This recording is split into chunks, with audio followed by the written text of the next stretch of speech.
आप गुनहगार नहीं हैं। आपका वकील निकम्मा है, हो सकता है आप कोर्ट में गुनहगार साबित हो जाएं। जाके देख लो जेलों में कितने लोग हैं जो इनोसेंट बंद हैं, जिनके कोई गुनाह नहीं किया, क्योंकि जीसस ने कहा अपना मुकदमा लड़, अपना प्रमाण दे। वचन कहता है, यहोवा परमेश्वर कहता है, अपना प्रमाण दे, अपना मुकदमा मेरे सामने लड़। दोस्तों, आप सभी ने जे वीडियो क्लिप में देखा कि अपोस्टल अंकुर यसुरुल्लाह जी ने सभी को क्या मैसेज दिया है और कैसे बताया है कि आप सभी लोग बुद्धि से चलना है। अपोस्टल अंकुर यसुरुल्लाह जी ने बताया है कि बहुत सारे ऐसे लोग हैं जो बेगुनाह जेलों में बंद हैं। अगर आप लोग सच्चे हैं तो अपना अच्छा वकील कराएं और अपने सबूत दें, तो परमेश्वर आप लोगों को ऊंचा करेगा। आइए हम आगे उस वीडियो क्लिप को पूरा देखते हैं जहाँ पर अपोस्टल अंकुर यसुरुल्लाह जी ने क्या बताया है। आइए हम उस वीडियो क्लिप को पूरा देखते हैं। क्या आप इसको रेमा वचन नहीं बना सकते? आप बना सकते हैं। आप प्रभु को कह सकते हैं। आज प्रॉब्लम क्या है? आप अपना बुरा केस जिसमें आपने गुनाह किए हैं, पाप किए हैं, एक अच्छे वकील को दे दो। हो सकता है वो आपको निर्दोष साबित कर दे। आप गुनहगार नहीं हैं।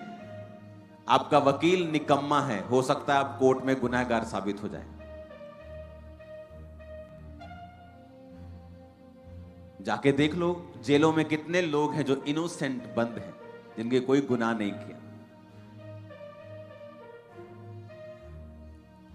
आत्मा में आप कैसे हैं?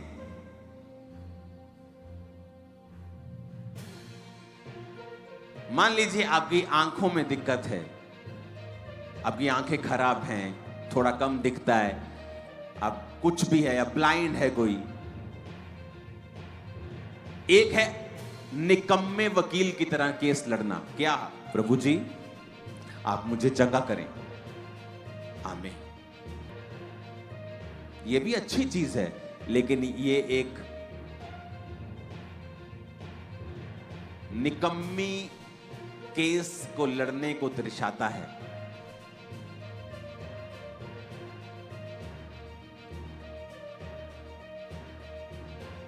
एक है अच्छा वकील, अच्छी प्रार्थना करने वाला वकील। और जब वो अपनी आंखों के लिए प्रार्थना करता है, वो कहता है, परमेश्वर मैं तेरा धन्यवाद करता हूं कि आपने मुझे प्रार्थना करने का अवसर दिया है। आपने मुझे ये ताकत दी है, ये अधिकार दिया है कि मैं आपके सामने आऊं और प्रार्थना कर सकूं, क्योंकि आपने कहा है कि प्रभु यीशु मसीह के नाम में जो कुछ मैं मांगूंगा आप मुझे देंगे। मेरे पिता आप किसी का पक्षपात नहीं करते, वचन में लिखा है। आपके दास मूसा के बारे में लिखा है कि वो 120 साल का था और उसकी आंखें धुंधली नहीं थी और उसका शारीरिक ढांचा कमजोर नहीं था। पिता, क्योंकि वो आपकी महिमा में जलता था, मैं आज से वायदा करता हूं कि आज से मैं आपकी ग्लोरी और महिमा में चलूंगा।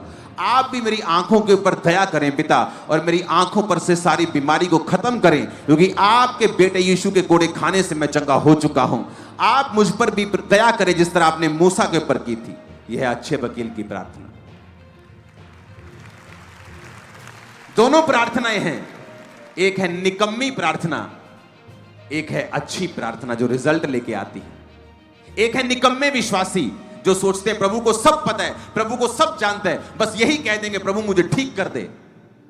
और एक है अच्छे विश्वासी।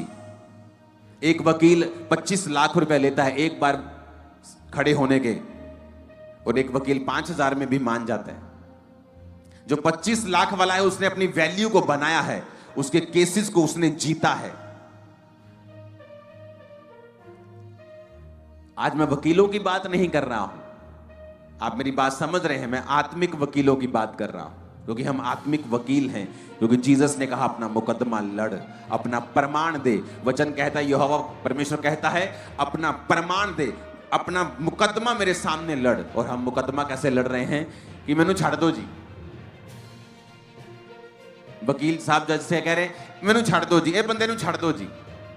और दूसरा वकील कह रहा है, जज साहब आपके संविधान में ये लिखा है, हमारे संविधान के फलाने आर्टिकल के इस भाग में ये लिखा है, ये मेरा जो क्लाइंट है उस समय यहां मौजूद था, ये मेरा क्लाइंट ये करता है, इसकी ये प्रूफ है, ये डॉक्यूमेंटेशन है, ये अच्छा वकील है। आप प्रार्थना करने के लिए प्रभु के सामने बैठे हैं और आपको यही नहीं पता कि जिस विषय में आप प्रेयर कर रहे हैं बाइबल का कौन सा अध्याय आपकी सपोर्ट में खड़ा है। प्रॉब्लम है जब व्यभिचार में इंसान होता है, वो प्रार्थना का हियाव खो देता है, वो परमेश्वर के सामने मांग नहीं सकता। उसको पता है जो वो मांगेगा उसे मिलेगा नहीं, तो वो दुनियावी चीजों का सहारा लेता है बचने के लिए।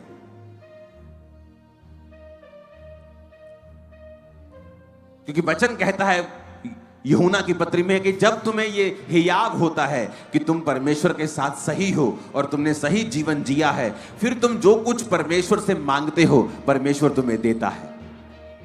अदरवाइज उस चीज को मांगने से पहले जो आपको चाहिए, आप मोस्टली यही प्रार्थना कर रहे होंगे कि प्रभु मुझे माफ कर, मुझे माफ कर। अगर आप एक अच्छे और सिंसियर क्रिश्चियन हैं, आप पहले माफी से होकर गुजरेंगे और जब आपको मालूम हो जाएगा कि आप माफ हो चुके हैं और आपने वो पाप छोड़ दिया है, फिर आप अपनी प्रार्थना रिक्वेस्ट को परमेश्वर के सामने रखते हैं, क्योंकि हम एक अच्छे वकील हैं, निकम्मे नहीं। कितने मेरी बात को समझ रहे हैं? वचन क्या कहता है कि कोई अच्छी वस्तु, परमेश्वर कहता है मैं तुझसे छोड़ूंगा नहीं। तुझे करना क्या है? तुझे सिर्फ खरी चाल चलनी है। उसने ये नहीं कहा अपना देश बदल, अपना बिजनेस बदल, अपना ये कर, कहता बाकी चीजें मैं अपने आप तेरे जीवन में करता जाऊंगा। ऐसी घटनाएं करूंगा, ऐसी चीजें तेरे जीवन में होंगी, ऐसी घटनाएं मैं पैदा करना शुरू करूंगा, ऐसे लोग भेजना शुरू करूंगा, एटमॉस्फेयर चेंज करना शुरू करूंगा। वो सब फिर परमेश्वर करना शुरू करेगा जो तुम्हारी ताकत नहीं कर सकती।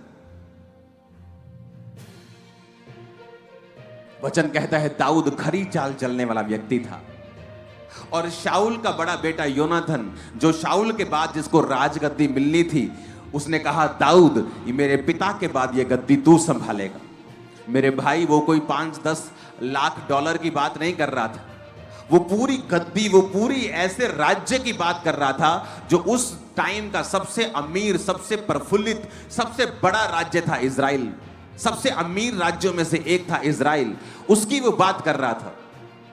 क्योंकि जब दाऊद ने परमेश्वर के सामने खरी चाल चली तो परमेश्वर ने कहा हर अच्छी वस्तु मैं तुझे दूंगा।